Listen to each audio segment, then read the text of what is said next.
This is the bad exhaust flange on a 2000 Explorer. As you can see here in the pictures, the exhaust flange is almost gone. I bought a repair kit. I'm going to attempt to change it now. Okay, as in the previous pictures on this video, you saw this flange with some spring bolts. I cut the one end of the spring bolts off and chucked them. I'm going to buy new spring bolts, new springs for the bolts and all that stuff when I get a chance. Right now I just put regular bolts in there and a repair flange that they sell for this Explorer. This is a 2000 Explorer. Can't really see it, it's dark out here, but it's a 2000 Explorer. And you also need to buy the repair flange, which will repair this flange here. Now, if the flange on the catalytic converter's shot, you're going to have to get that welded on. There's not much room there. But other than that, this flange was all rusted out. The right here was rusted out. The circles where the bolts go through. So I bought the repair flange. It was like 22 bucks at Advanced Auto Parts. Nowhere else had it. I went to all kinds of different places. Napa might have it, but don't go there often. You also need to buy the exhaust flange gasket. It's kind of like a metal mesh material, and basically it's just like, just a rubbing gasket, so it doesn't, the two metals together don't rub through. Now I'll take you underneath and show you the repair.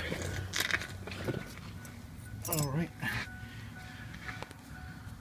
So here's the repair. It's pretty simple. Like I said, the bolt, it was bolted through the opposite direction. It was bolted through this way, the bolt went that way, the nut was here. So what I did was I cut the nut off, and then the whole thing fell off. This is the repair flange. It's a clamshell type thing. It's bolted here, and then I took some bolts and bolted through here. This is 9/16 head, 9/16 nut.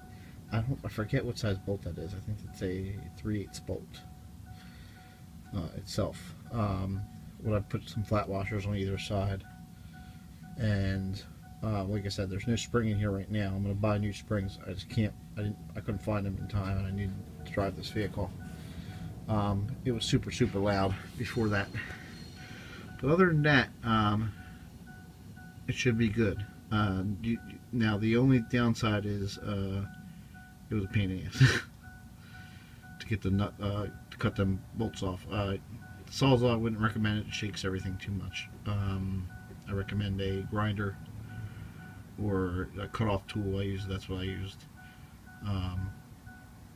I just couldn't. I didn't have time to jack up the vehicle and all that stuff, so I didn't want to get my grinder in here. The grinder's big, so it didn't fit quite.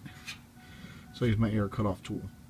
And one of the reasons I was getting some bad gas miles, I think, is because the leak was so bad that oxygen was getting back in here and causing a lean. Didn't throw a code, but there's no way I was getting that bad of gas miles. I was getting 8 miles to the gallon. So we'll see. I'll drive for a couple weeks, see how the gas mileage goes. I mean, these aren't notorious for being good gas guzzlers, but we'll see. Good luck on your repair.